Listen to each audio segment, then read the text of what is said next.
Dawgs podcast with your hosts, Blake Reneker, Justin Charles, John Nye, and Josh All. What's up, Browns fans? Welcome back to another episode of the Dawgs podcast presented by Omaha Steaks. Josh All alone with you again today, going through the PFF stats from that awesome win over the 49ers on Sunday. Just still cannot come down off of that high. I know we talked a lot about it the other night on the live episode. If you joined us for that, we really appreciate everybody tuning in. If you haven't seen it yet, go catch it. It's on the YouTube channel. If you want to download it, the audio version, it's everywhere you can get podcasts. There's no reason not to just engulf yourself in that victory because, man, as a Browns fan, those kinds of victories don't come around all that often. And let's hope that this is the first of many to come, because this team right now, the way it's built with the defense specifically, man, we can go places. We can absolutely go places. We need the offense to start clicking a little better. I mean, above all else, we need our quarterback back. We've got to get Deshaun Watson healthy. He's got to be able to throw the ball down the field. Once we get him back and we're rolling again, I think, we talked about it on the show. The stretch of games coming up it's juicy. There's a lot of wins to be had. We need to stack them. We need to go out and secure each victory and continue to build our record, so that way at the end of the season, we're not doing the hokey pokey, looking at the stars astrology. Hey, let's line up, this moon with that ring and blah, blah, blah.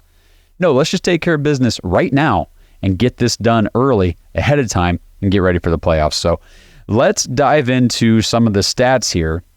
I just wanted to kick things off. This isn't going to be a super long episode, I don't think, because honestly, we're just going to go over a lot of the defensive stuff. We'll look at the offensive line a little bit. But other than that, I want to focus on team stats first. And the Cleveland Browns defense, still number one in the league. This has been a recurring theme. And, now we're 5 games into this season, and the defense is still number one. After weeks 1 and 2, we were saying, is this sustainable? Is this historic pace something that we can maintain? So far, so good.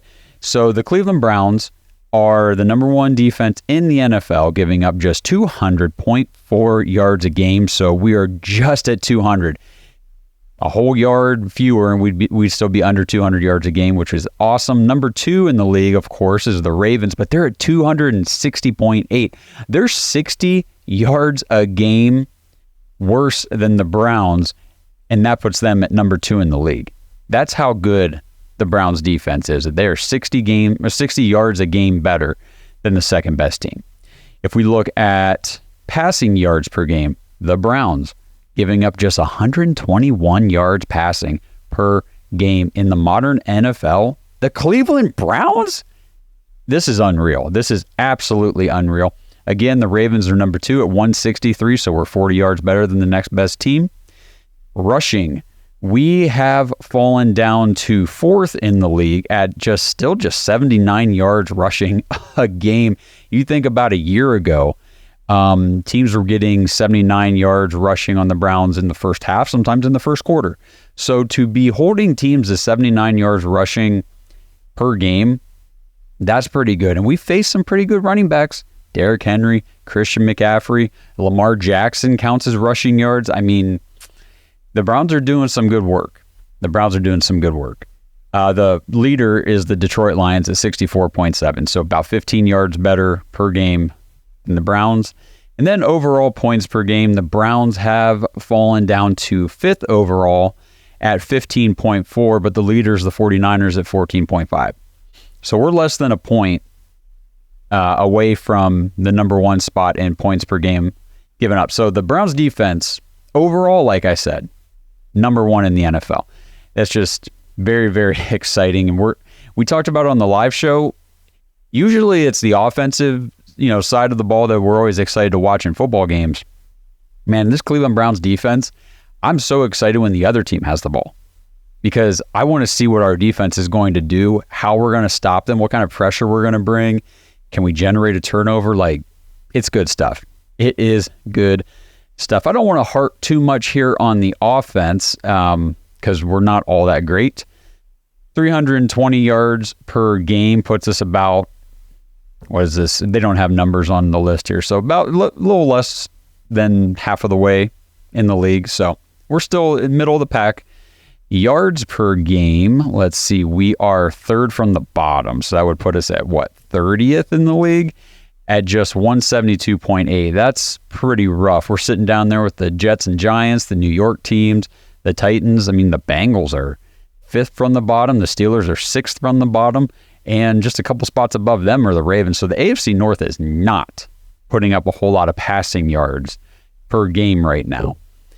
Let's see, rushing yards per game. The Browns are still near the top. We are 4th in the NFL at 147. That's good. The only teams ahead of us, the Dolphins, Eagles, 49ers. So that's pretty good to see that we are still managing to rack up the rushing yards at a good clip, considering we don't have Nick Chubb. And we talked about that too, and why Jerome Ford and Kareem Hunt are such a significant drop-off from the things that Nick Chubb is able to provide. And then points per game on the offensive side of the ball, we are, again, middle of the pack. What are we at here? 19, averaging 19 yards a game. So not great. Not great in the NFL nowadays when, you really got to put up points to beat some of these really good offenses. So our defense can hold teams to 15 points a game. That's great. We're only scoring 19, so that's making things a little bit too close for comfort. Be nice to get up into that 23, 24 point per game range. And, hopefully once we get our quarterback, we can get back up there. Because things have not been good on offense with the backup situation. So let's just look at the turnover differentials. Oh, man, the 49ers are right there, and they are still leading the league at +8. Good for them, even after we forced Brock Purdy into an interception on Sunday. I don't even want to click this button because they're the Cleveland Browns, dead freaking last in the league, -8 in turnover differential. We have 12 total giveaways on offense. That is the second worst in the entire league. Only the Minnesota Vikings have more giveaways. So this is something that I've talked about every single week doing the stat shows. This team has got to stop giving the ball away. Got to stop. Cannot be throwing interceptions. Cannot be fumbling the ball. This is getting out of hand. It's getting ridiculous, and it's going to cost us games. It damn near cost us the 49ers game with P.J. Walker throwing a stupid pass into double, maybe even triple coverage there in the end zone at the end of the game. Like, I don't know what Kevin's got to do to get this offense to get the mental mistakes out, but the penalties are killing us. The giveaways are killing us. Our defense is too damn good for our offense to be giving the ball to the opposing team and putting our elite defense in bad short field situations. It's just, it's a recipe for disaster. And if we're going to lose games that we shouldn't lose down this stretch, it's going to be because of giveaways. It will not be because another team comes in and beats our defense. I believe that will not happen. It's going to be like what we saw with the Steelers, a team that we should easily beat. They have no business being on the field with us whatsoever right now, not with that defense of ours. And yet our offense just says, hey, here's the ball, 10 yards out from the end zone, see if you can score. I mean, come on, guys. Stop giving the ball away. All right, before I jump into the other stats here, I just want to remind you guys, in Ohio, DraftKings is running a new promotion you don't want to miss. New users can place a $5 first bet, instantly claim $200 in bonus bets. You will also be rewarded with a separate no-sweat single-game parlay every single day when you opt in. All you have to do is sign up with our code, THEDAWGS, all one word.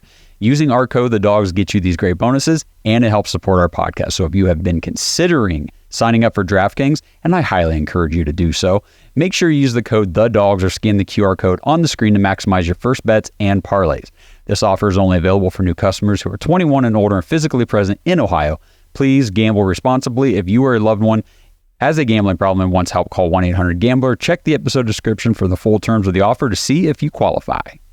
So like I said, I'll keep some of this a little bit more brief today. I wanted to just do a quick look at some of the next-gen stats. This stuff is pretty cool. So I mentioned this on the show the other night. The P.J. Walker 26-yard completion to Amari Cooper in the third quarter, the one where Amari went up and high-pointed the ball and came down somehow with both feet in bounds. It was an insane catch. If you haven't seen it, Go check it out. I guarantee you can find the clip real quickly on Twitter or YouTube. That pass had just a 9% probability of being completed. It was the lowest probability pass that was completed across the entire league in week 6.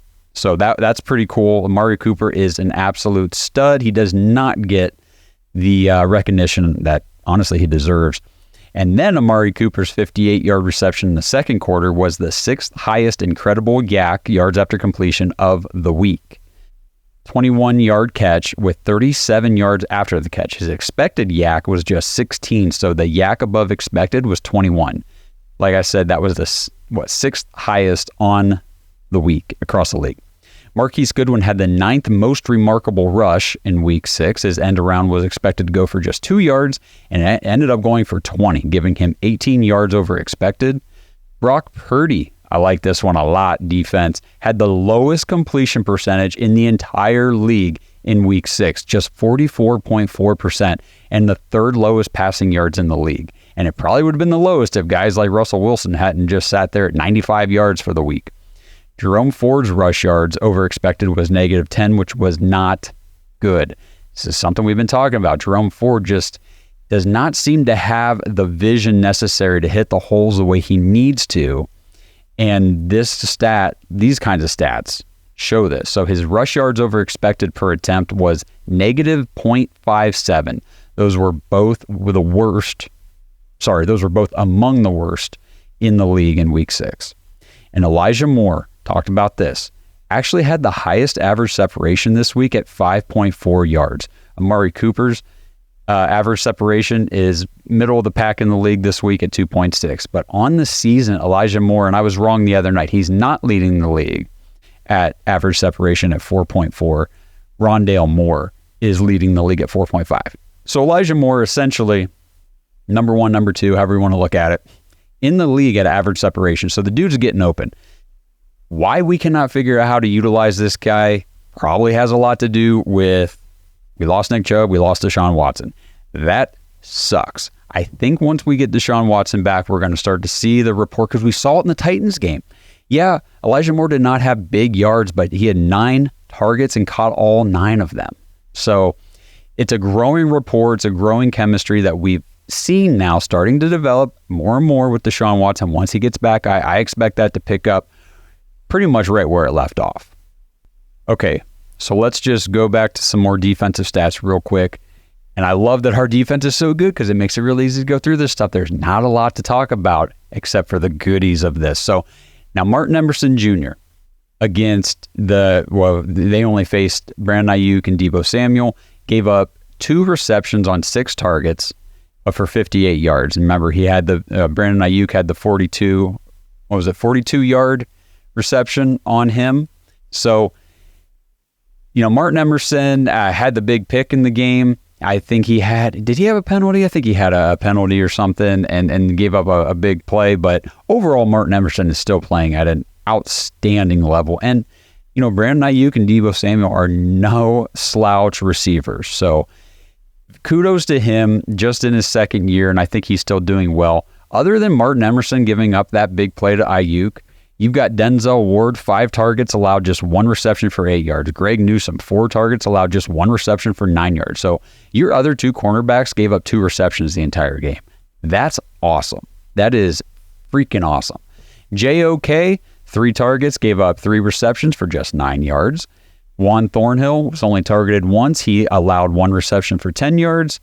And then we've got linebackers and stuff in here, which I don't really care. I'm not too worried about their coverage stuff. Rodney McLeod was targeted once, gave up a catch for 17 yards to Jawan Jennings, and Grant Delpit gave up just 1 catch for 1 yard to George Kittle. So these guys are playing out of their minds right now. It's so much fun to watch.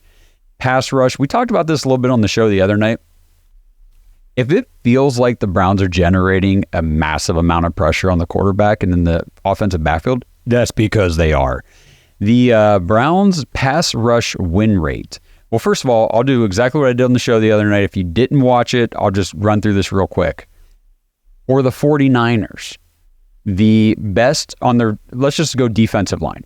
The best pass rush win rate they had was Cleveland Farrell had 18.8%. Nick Bosa was at 8.8%. Then they had like Javon Hargrave was at 12.5. Eric Armstead was at 13.8. So just keep those numbers in mind. Randy Gregory, he's a linebacker, whatever, he's at 10%. So 10, 12, 13. Their best was 18. Nick Bosa was at 8. Cleveland Browns, Dalvin Tomlinson, 21. Myles Garrett, 20. Zadarius Smith, 22. Shelby Harris, 16. Obo Okoronkwo, 14. Maurice Hurst, 16. We were generating pressure at a high rate with everybody. With all of our defensive linemen were wreaking havoc in the backfield. And it felt like that. It seemed like it. And these numbers show that they were just bringing it. They brought how many pressures here? So 20 total pressures in the game. We only got 1 sack, but we hit Brock Purdy 4 times, and we hurt him 15.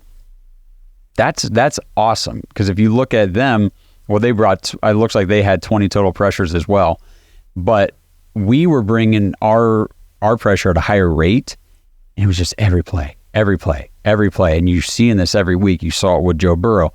Got to snap and pass, get the ball out quick. Tannehill, snap and pass. Pickett was the same way. I mean, these guys, they don't have time with the ball before they're getting pressure in their face, and Brock Purdy was no different. Run defense grades, Obo was number 1 on the team with 76.9. Myles Garrett was at 74.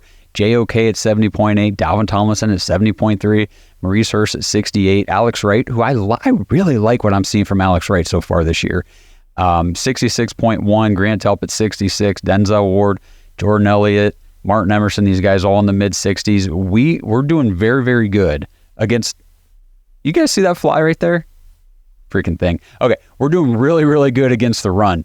And, I mean, if it wasn't for that first drive, Christian McCaffrey, the 49ers running backs, had nothing on the day. They had absolutely nothing. So,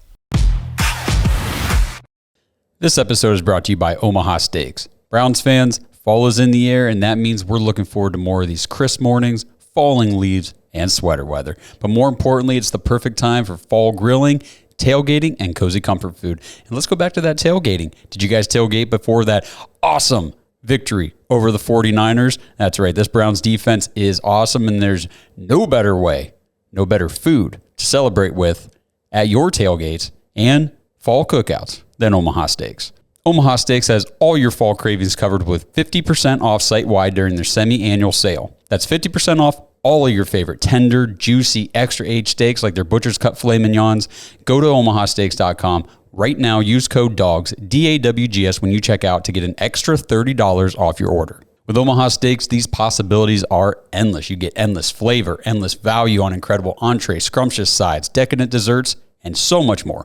All of them 50% off during the semi-annual sale, and every bite is backed by Omaha Steaks' 100% unconditional guarantee. Go to omahasteaks.com right now. Shop all of your delicious favorites for half the price. Don't forget to enter that promo code DAWGS, DAWGS, when you check out and get an extra $30 off your order. Hurry up, this sale is only for a limited time. Minimum purchase may apply. So moving over to the offensive side of the ball, mentioned Jerome Ford earlier. You know, he ended up with a decent stat line, 17 carries, 84 yards, 4.9 yards a carry. That's cool, right? You're like, oh, hey, almost 5 yards a carry. That sounds pretty good. But if you take out his, what do you have, a long here of 22, you take that out, he's down to 42 yards on 16 carries. Not very good. If it breaks it down here by direction that he ran. So to the left side, he was averaging 6 yards a carry to the left end, but to the tackle, just 1 yard per carry. Middle left, 4 yards a carry. Middle right, 7 yards a carry. Right tackle, 1.5. You kind of see this with Jerome Ford. You take out, like I said, okay, so middle right, 7 yards a carry. 5 carries for 35 yards, but he had a long of 22. You take that out, it's what, 4 carries for 13 yards? Not good. So obviously in the NFL, I mean, chunk plays are great. You love when guys can break off big runs, but I would much rather see consistency to support those big runs, because whenever you're chipping off, it's the thing with Ford that's getting real frustrating is, 1st and 10, we run the ball. We're almost guaranteed to be 2nd and 8 right away. If we're lucky, sometimes we're going to be 2nd and 12 because he can't get anywhere to go, or he's just not finding the run lane, which is frustrating. I think that we're seeing how much Nick Chubb was able to generate on his own, how much he was able to make up yards out of nothing, where Jerome Ford just, he's not Nick Chubb. Nobody's Nick Chubb. So we're going to have to find better ways to get him moving in space. Our offensive line, let's look at the run block grades here. So Jed Wills, this Blake talked about this the other night, about how it felt like Jed Wills was playing a little more with a little more effort in this game. So Jed Wills actually led the offensive line in run blocking with a 78.1 grade. That's not like Jed Wills. So I don't know. I don't know if we're seeing a turning point here, if he's kind of finally realized that, hey, I suck. I'm the weak link on this offensive line. And I mean, we've said it a million times. All he's got to do is give some effort. He's got all the talent. He's got what it takes to be a very good offensive lineman in this league. He just isn't putting in the effort to do so. But against the 49ers, we saw an improvement there. DeJuan Jones, who has been knocked for his run blocking to start this season, was the second highest graded lineman for the Browns at 74.1. Wyatt Teller came in at 71.4. Ethan Posick, 67.2. Michael Dunn, who we did not mention Michael Dunn the other night, and I want to shout him out and say, you did a very nice job filling in for Joel Bitonio, probably a future Hall of Fame left guard, in a game against the best team in the NFL right now. Good for you, man. Very sorry to hear that he went on IR. So that is going to be something to monitor as this week goes on. He had a 62.5 run blocking grade. Sorry, I just had to look it up real quick. Michael Dunn, a calf injury. Apparently he injured it during the game. And Kevin Stefanski said he was unbelievable. The way he fought through his injury, he wouldn't come out of the game. You could see on tape that he was fighting, and just in the run game and in the pass game. He's a guy we trust so much. Blah, blah, blah, blah, blah. Coach speak, but I agree with it. Michael Dunn did a great job. I did not realize during the game that he was playing through an injury, filling in for Joel Bitonio. So now he goes to IR. He'll miss at least the next 4 weeks. So if we don't get Joel Bitonio back for the game Sunday against the Colts, I'm not really sure what we're going to be doing. It's probably going to be some Nick Harris or Luke Whippler in there at left guard. And finally, with the offensive line, let's just run through these pass blocking grades real quick. Ethan Posick, super high pass blocking grade this week, 84.2. Good for you, buddy. Wyatt Teller was at 72.3. It looks like, we talked about that the other night. They said on the broadcast that Wyatt Teller was responsible for the sack. However, DeJuan Jones is the one who got credited with that sack. He had a 67.4 grade. And then Jedrick Wills had a 58.3 pass blocking grade. Michael Dunn, who I just propped up, just a 38.6 pass blocking grade in this one, though. He gave up 3 pressures, a sack, a hit, a hurry. So, it's not like he gave up 7 pressures in the game or anything like that. He was just the worst offensive lineman in terms of how many pressures he gave up in this one. But 3 isn't bad. We'll take it. The way we came out of that thing with a win, filling in for Joel Bitonio, playing through an injury, I'm not going to harp too much on Michael Dunn for that one. All right, so like I said, I'm not going to dive too much more into the stats this week. We saw the game. It's been so much fun this week, just enjoying, relishing in that victory. Want to kind of look briefly ahead to this Sunday for the Colts game. We will be doing a preview show later this week, but I wanted to talk about, this is Wednesday, a Wednesday recording of this show.